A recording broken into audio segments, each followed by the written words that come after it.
and welcome back to my channel. My name is Jamie and it is finally time for my top 5 best and top 5 worst books of 2023.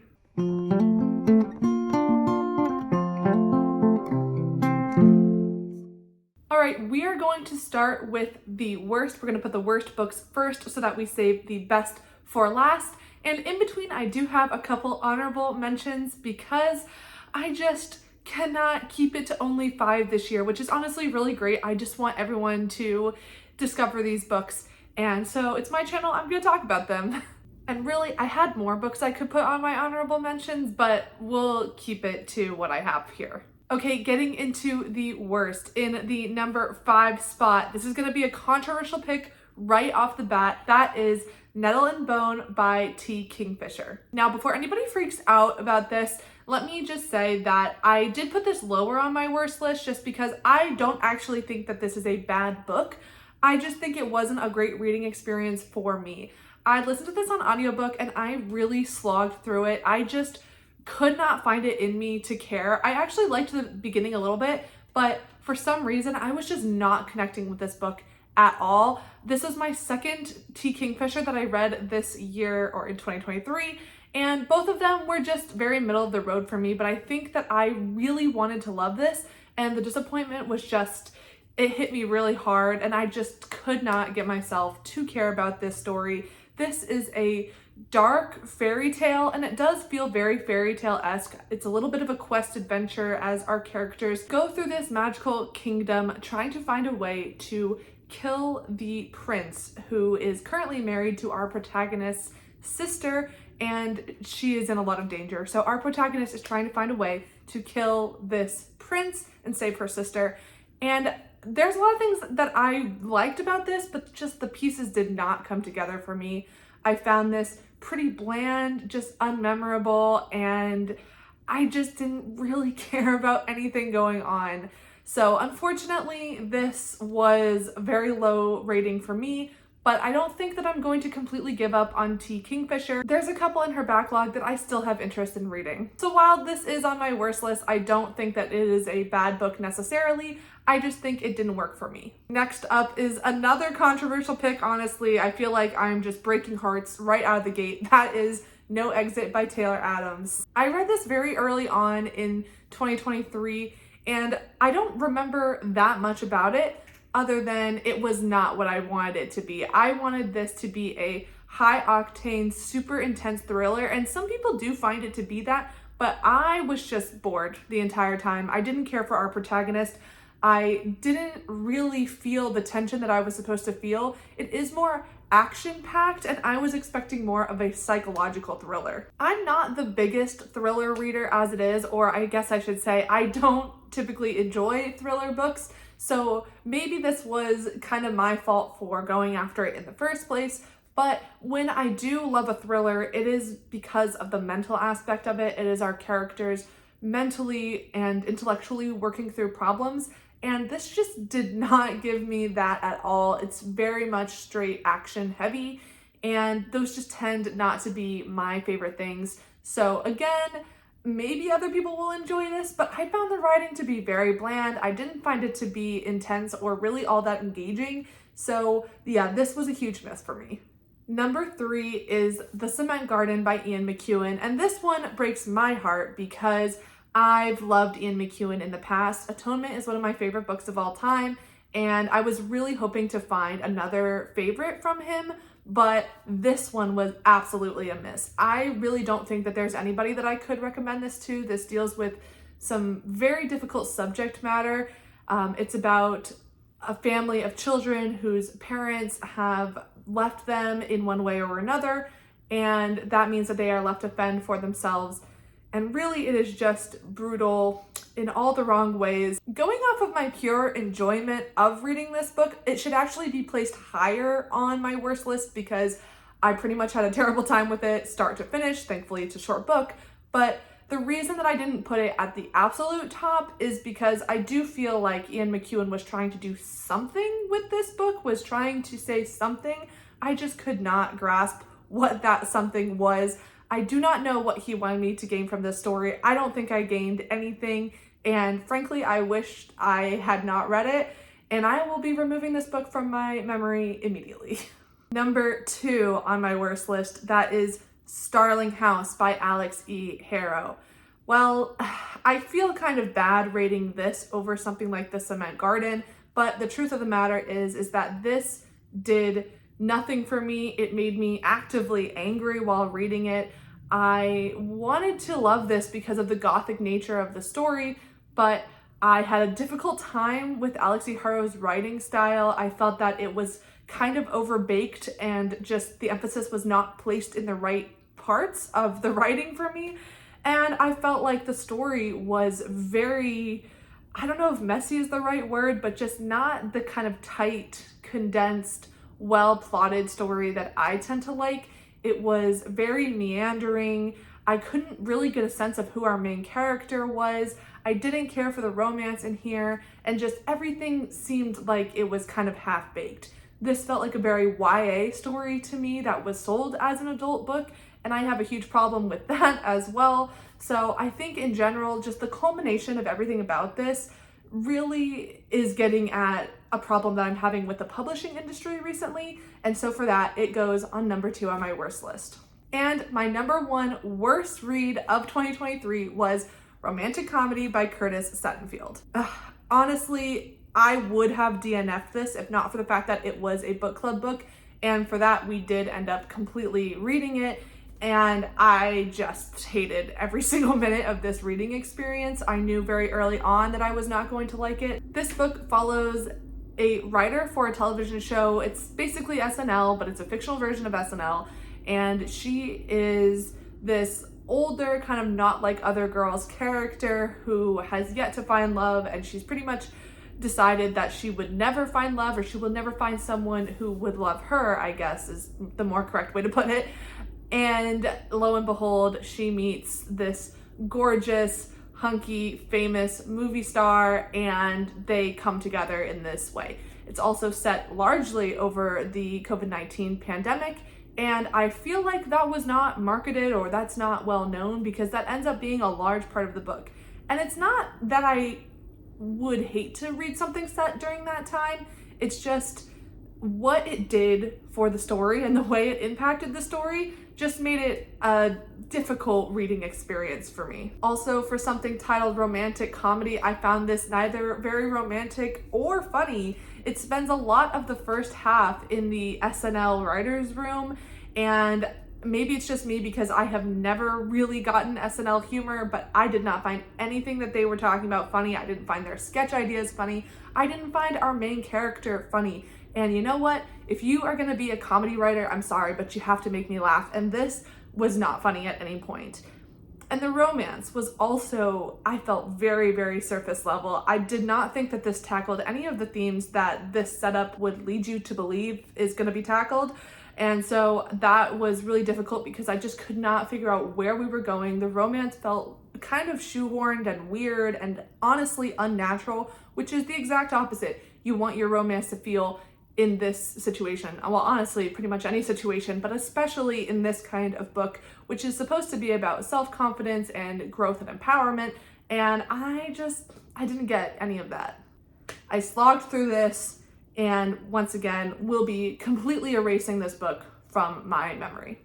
Okay, that was a lot of negativity, so it's time to get into my honorable mentions and my best of 2023. Starting off, I have 3 honorable mentions. The first of those being The Appeal by Janice Hallett. This is a murder mystery book, but it's very fun because the entire thing is via email correspondence. This follows these strange and erratic Fairway Players, a community theater group in a small town in England, and unfortunately, they have a murderer amongst them. This was my first experience with Janice Hallett, and we did read this for my book club, which made the reading experience that much more fun because we had such a great time all talking to each other about trying to figure out who is the murderer, trying to figure out what was going on with all of these different people. And it was super fun because everybody had their own conclusions and they were all interpreting things differently.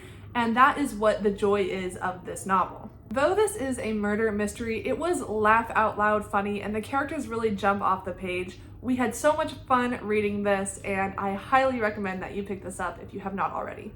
Next up is Chlorine by Jade Song. This is a 2023 debut, and man, it blew me away. This is a kind of literary horror book about a young girl who believes that she is a mermaid. She's a competitive athlete on a swim team, and she will do whatever it takes to make her mermaid dreams come true.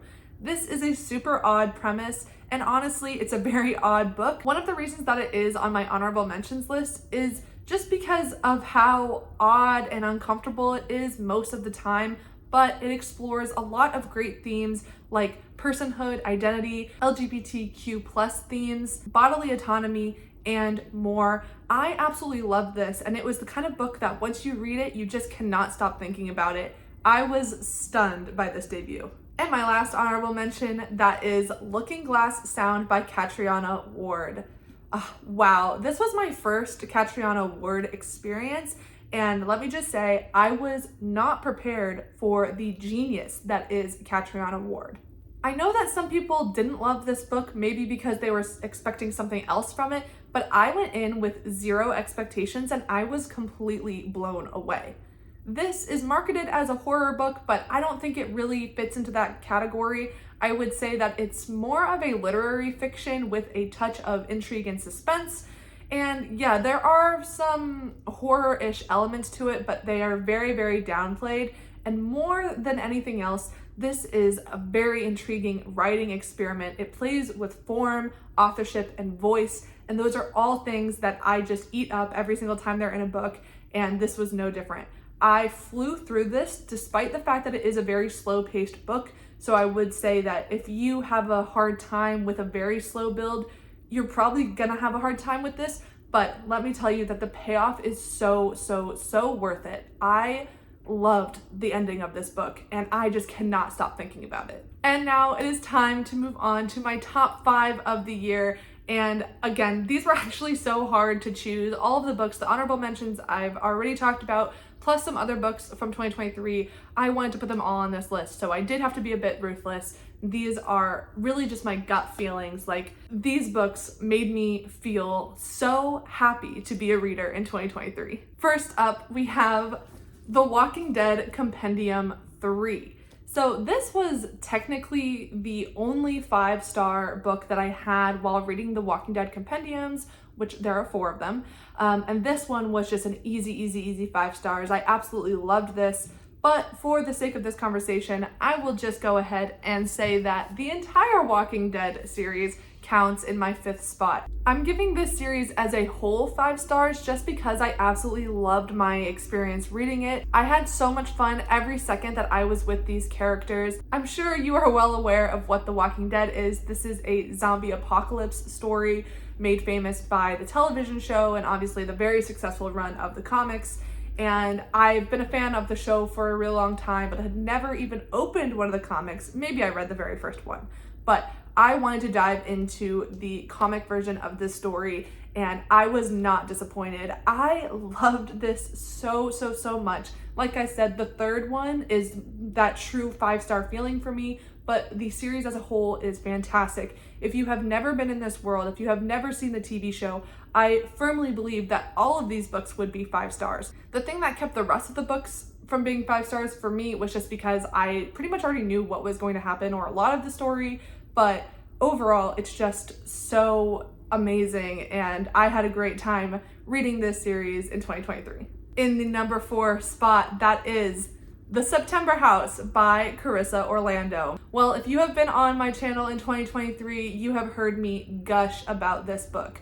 I went into this book with little to no expectations. I thought it was going to be just your average thriller, horror thing, and it ended up being so much more for me. This is a book that has stayed with me throughout the remainder of 2023. I did read this in September, so in the later half of the year, this book just really stuck with me, and I had to go out, buy a copy for myself. I intend to reread this in the future. I absolutely loved this. This follows our protagonist, who is an older woman living in this house that she bought with her husband, but she very quickly discovers that the house is extremely haunted by some very interesting and honestly fun ghosts. The ghosts are what make this book so fun, and they are absolutely gruesome. Like, they are terrifying, but at the same time, our protagonist loves them so much. And it's just this unusual character voice of someone who is not afraid of these ghosts, but rather she just loves the house so much that she is willing to put up with whatever the house and its ghosts throw at her. That is until one day her husband disappears and her daughter comes to the house to figure out what is going on, and our protagonist has to keep the secret of the house from her daughter, but more importantly, figure out where her husband went. It's an unusual character voice, but I loved every minute of this. I absolutely flew through it, and again, it's one that I just have not been able to stop thinking about. In the number 3 spot, it is Chain Gang All-Stars by Nana Kwame Aji-Brenya. Yet another 2023 debut. The September House was actually also a debut, so just a great year in my opinion for debut authors. But yes, Chain Gang All-Stars. Wow, wow, wow, wow. This is set in a near future, a semi-dystopian near future, in which the prison system has developed a kind of reality game show where the prisoners have the opportunity to fight to the death for their ultimate freedom. It is a brutal and yet satirical look at the current state of the American prison system, as well as systematic racism, LGBTQ plus identity and relationships, modern capitalism and consumerism, and a whole host of other things. With this being a piece of Death Game media, of course, it easily compares to something like Squid Game or The Hunger Games. For me, it really reads like The Hunger Games because of the reality TV show element and the fact that the games are built up so much in society. That's really the connection to Hunger Games for me. But this is such an interesting look at all of these facets of our society. It is pretty heavy-handed with its themes, but I honestly didn't mind it at all because I just love this author's writing style. It's very different to what I would normally like, but I find his satire so on point, and I find his observation skills really fascinating and engaging, and I loved the way that he chose to tell this story. A lot of other people did have problems with the multiple perspectives and the fact that the characters don't always interact in the way that you would expect them to in the story, and I think that's okay. I feel like the choices that he made in here are different, and that's what I loved about them. It was a powerful, emotional story that I honestly think could become a modern classic.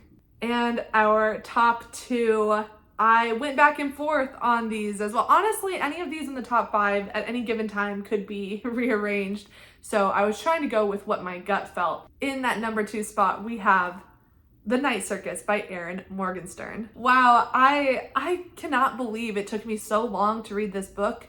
I know everybody had read this book and everybody loved it, but there was something about it that was putting me off. I was like, oh, it's a romance. Oh, it's gonna be like kind of corny, kind of cheesy. But when I picked this up, I was instantly immersed in the world. Erin Morgenstern's writing is just so beautiful. It is the perfect balance of kind of delicate elegance and also whimsical and unusual and imaginative. This world she creates is just, I just want to dive into it. I want to go to the Night Circus so bad. It has a fantastic autumnal vibe to it, which of course, something that I love. And the romance, it really sold me on the romance. I'm not a big romance person. I don't usually pick up those kind of books. I don't really care for it in stories, but I loved it here. I loved them so much. The magic was really fun. It's just this very fantastical, immersive world following a circus that opens at midnight. And this circus is filled with the most beautiful magic that I have ever come across in a book. It's romance, it's whimsy, but there's also a lot of kind of shockingly intense moments in here. I just, from start to finish, the whole thing worked for me, and I can't wait to reread this. And finally, my number 1, this could also be a surprising pick. I think it will be a surprising pick. That is I'm Thinking of Ending Things by Ian Reid. In 2023, I discovered Ian Reid as an author. I read all 3 of his current published novels, and wow, he became an instant favorite author of mine. And nothing could prepare me for the way that I would feel while reading I'm Thinking of Ending Things. And really, like I said, a 5-star for me is about that gut feeling. It is about the thing that moves me in some emotional way or another, whether it's happiness, like with the Night Circus, or this pure terror, as with I'm Thinking of Ending Things. At the time of reading this, I was really looking for something that would scare me to my core, and that is what this did, but in the best way. I had so much fun while reading this. I could not put it down. I had no idea what was going on, but I wanted to keep going. And I just love Ian Reid's writing style. I think he's so clever, he's so different, he's so fun. And I know this might not be a popular pick for everyone. I'm sure that other people have read this and just thought it was fine, or was just like, okay, didn't really care for that ending. This, again, just really worked for me. It hit a couple things, a couple writing things that I tend to really like. It hit some tropes that I really liked. And overall, I felt that the message was poignant. And I really love that because Ian Reid, more so than any other horror author I've come across so far, has the ability to find these messages or these things he wants to talk about and embed them into his horror in such a unique way and such a powerful way, in my opinion. I absolutely loved this. I remember the feeling like in my body when I read this for the first time. And if you can get me to feel like that, I feel like you deserve a 5 stars.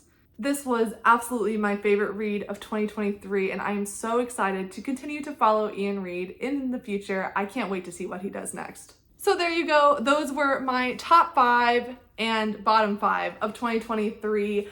I had the best time with these stories and a solid reading year in 2023. I hope to do even better in 2024 as I've started to really understand what I like and dislike in books. I hope that I can curate my choices even more in 2024. Thank you so much for watching. Thank you so much for joining me today. I hope you have a wonderful rest of your day, week, month, year.